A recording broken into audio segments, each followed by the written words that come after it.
Fuerza bruta. Metal forjado. Si combinamos estas dos fuerzas de los elementos, obtendremos como resultado la civilización. La propia estructura de nuestro mundo construido se ha forjado a partir de esos elementos básicos. La cadencia de nuestro progreso se encuentra en el ponderado sonido del martillo de herrero. Nuestros vertiginosos rascacielos, nuestros robustos puentes y los enormes transatlánticos, nuestros aviones y cohetes. No podemos escapar al poder y la necesidad del metal. Es la materia natural a la que hemos dado forma para levantar las más impresionantes estructuras realizadas por el hombre. Hemos llegado a un punto en la historia en el que el metal se ha infiltrado en todos los aspectos de nuestra vida. Es muy difícil eludir el hecho de que probablemente sea el material principal que utilizamos como extensión de nosotros mismos. Los metales tienen unas características que resultan ideales para casi todo aquello que hace que el mundo moderno sea moderno. Algunos conducen el calor o la electricidad. Otros se dejan convertir fácilmente en alambre.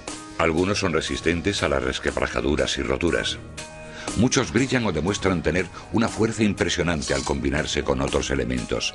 Y una buena parte de ellos admite que se les dé forma. El metal es un material muy resistente, un material al que tengo que engatusar, con el que tengo que luchar y con el que debo alcanzar compromisos para poder manipularlo, doblarlo a mi gusto para hacer lo que quiero hacer con él.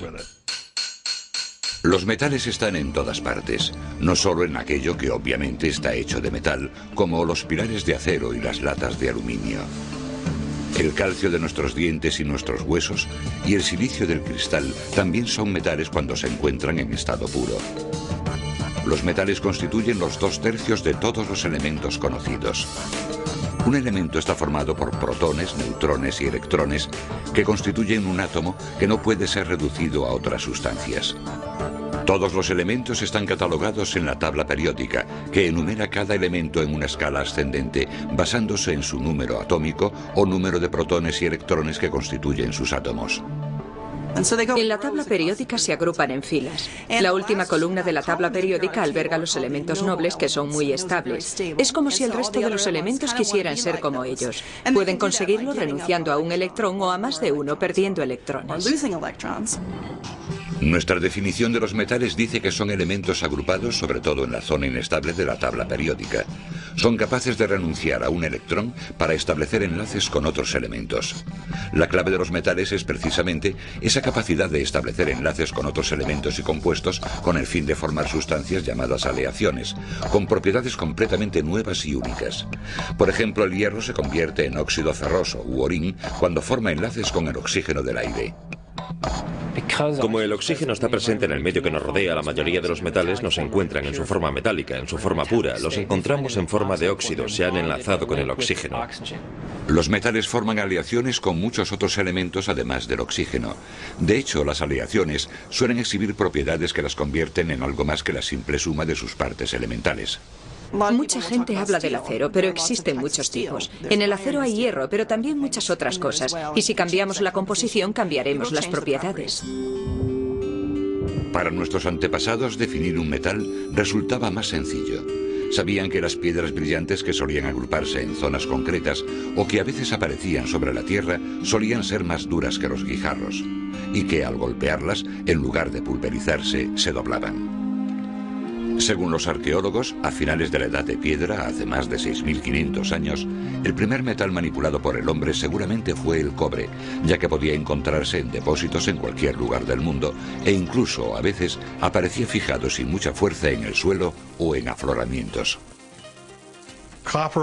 El cobre aparece en la naturaleza en lo que denominamos estado natural, es decir, sin formar aleaciones. Se combinará con los compuestos químicos que se hallen a su alrededor, que le darán un color azul fuerte o verde fuerte, lo cual hace que su identificación resulte muy sencilla. Cuando se encuentran en dicho estado natural es relativamente fácil formar objetos con él a golpe de martillo. Probablemente comenzaron a usarlo y a integrarlo en sus vidas. Seguramente el hecho de que fuese pesado les hizo pensar en utilizarlo como utensilio de algún tipo. Pronto aprendieron que en presencia del calor se hacía más maleable y podían darle forma. Creo que todo evolucionó a partir de ahí. El cobre, en un principio, se extraía con huesos y piedras para sacar la mena de metal. La mena es una amalgama de piedras y metal. Entonces fueron capaces de comenzar a excavar en el suelo y seguir las vetas de mena. Con el tiempo el hombre acabaría por rodear la piedra de fuego para luego apagarlo con agua fría, para hacer estallar la piedra y poder extraer el cobre presente en ella. Los pedazos de mena se reunían y fundían o calentaban hasta alcanzar la temperatura de fundición del metal, normalmente en un contenedor de cerámica resistente al calor. En el caso del cobre, que funde a una temperatura relativamente baja de 1083 grados centígrados, el proceso no era muy difícil. En la actualidad los que trabajan el cobre siguen más o menos el mismo procedimiento. Lo que estamos haciendo es verter la pasta. Tenemos moldes con carbono. Tradicionalmente se habría usado petróleo quemándolo para crear carbono en los moldes para que el metal fluya una vez fundido y pueda verterse en los moldes. Una vez fundido, al cobre se le puede dar forma de herramienta o de adorno.